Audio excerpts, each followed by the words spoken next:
पश्चिम महाराष्ट्राकडे जरा जास्त ढगाळ वातावरण राहणार आहे.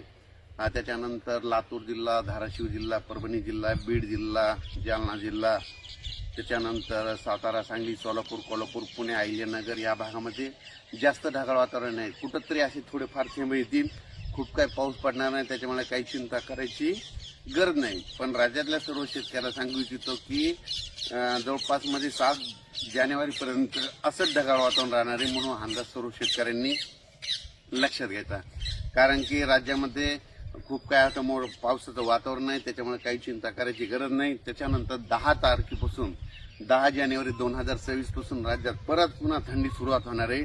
थंडी सुरुवात झाली की पुन्हा गहू, तण, हरभऱ्याचं पीक पुन्हा परत चांगलं येतं. म्हणून हा अंदाज सर्व शेतकऱ्यांनी लक्षात घ्यायचा. फक्त हे 4-5 दिवसच हे असं वातावरण राहणार आहे.